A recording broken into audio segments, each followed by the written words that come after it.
Isi pertanyaannya ini dari peserta perempuan, Ustadz. Assalamualaikum Ustadz, saya hamba Allah.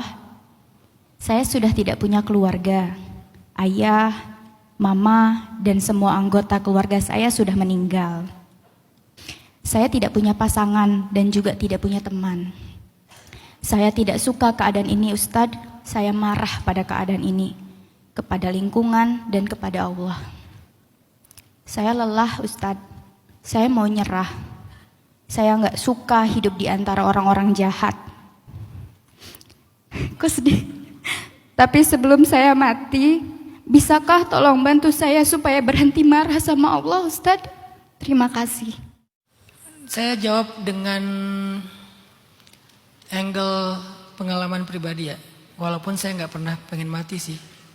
Tapi maksudnya apa yang bikin kuat ketika diuji? Apa yang bikin kuat ketika diuji?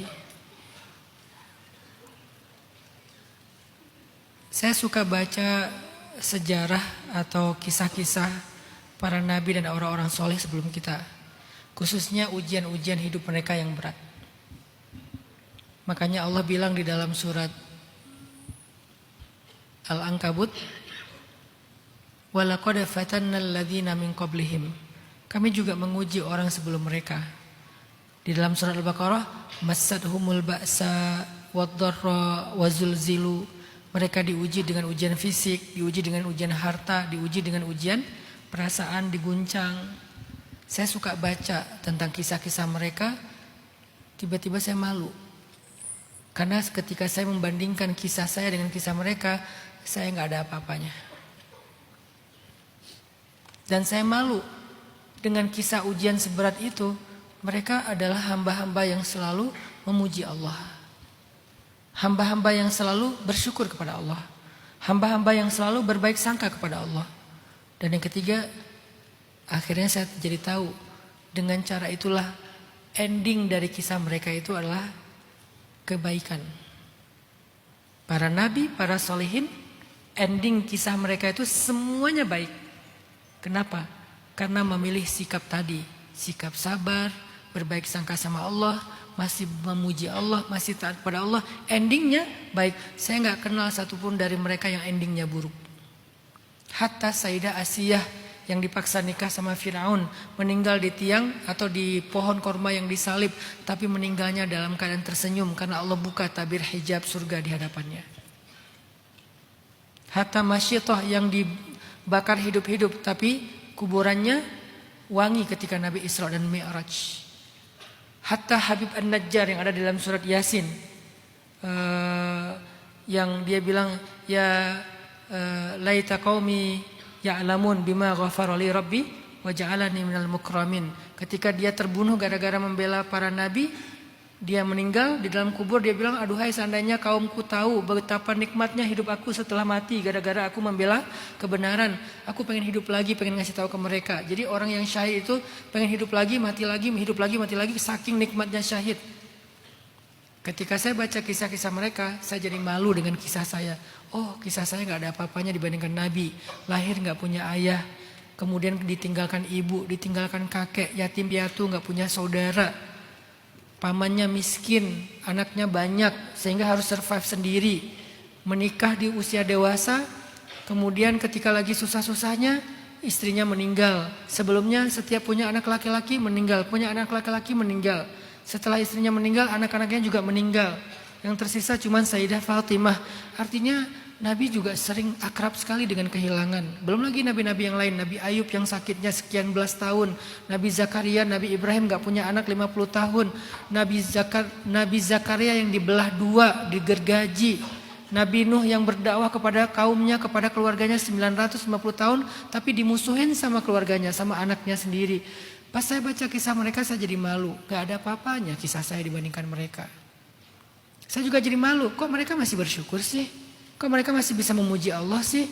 Kok mereka bisa berbaik sangka kepada Allah sih? Dan yang ketiga, saya jadi tahu ternyata justru dengan cara begitu ending kisah mereka semuanya baik. Yang kedua, saya belajar untuk membandingkan diri saya dengan Gaza, Palestina. Karena itu yang paling kelihatan prihatin dan beratnya ya hari ini. Kayaknya agak sulit kita membandingkan dengan yang lain.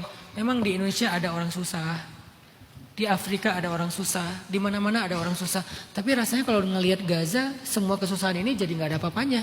Apalagi kita pribadi. Ngelihat anak kecil, kebayang nggak sih kalian anak kecil bayi di Gaza udah kehilangan semua keluarganya. Tapi ketika saya baca sejarah, dulu ada juga bayi kayak gitu, namanya Saifuddin Qutuz. Ayah ibunya dibunuh sama Mongol. Keluarganya dibantai sama Mongol, orang Khawarizmian. Khawarizmian kalau sekarang itu daerah-daerah Iran, Kazakhstan, Uzbekistan, daerah-daerah situ. Dibantai keluarganya sama Mongol, yang selamat cuma satu anak kecil namanya Saifuddin Qutuz.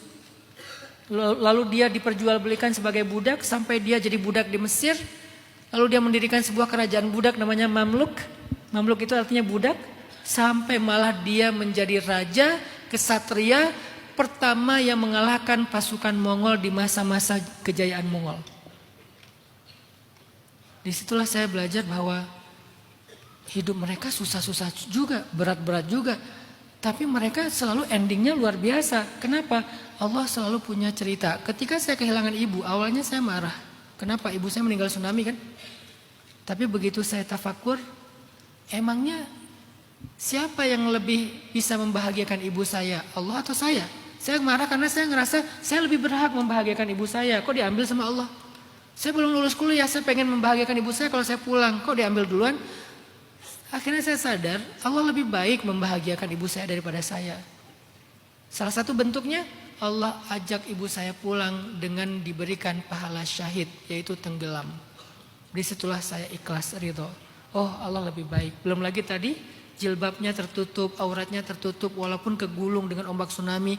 Di rumah saya itu ombaknya lebih tinggi daripada pohon kelapa. Padahal jarak rumah saya dengan laut itu 3 kilo.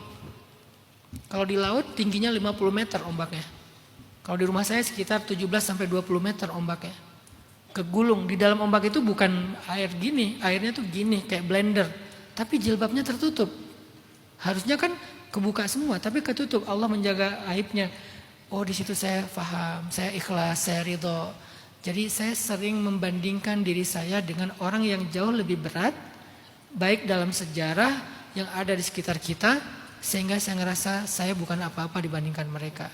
Tapi kalau saya bandingkan dengan orang yang lebih menurut saya kelihatannya lebih bahagia, saya akan berputus asa. Padahal kebahagiaan dan ujian itu musim. Kalau sekarang kita lagi susah, memang musim susah. Nanti ada musim bahagianya, gak susah-susah terus. Itu yang saya pahami. Semoga dengan baca kisah Nabi, ngelihat Gaza, ngelihat sekitar kita banyak orang susah juga, mbaknya bisa sedikit diberikan kesabaran oleh Allah. Dan yakinlah kesudahan itu wal aqibatu lil muttaqin. Kesudahan yang baik itu hanya bagi orang yang bertakwa.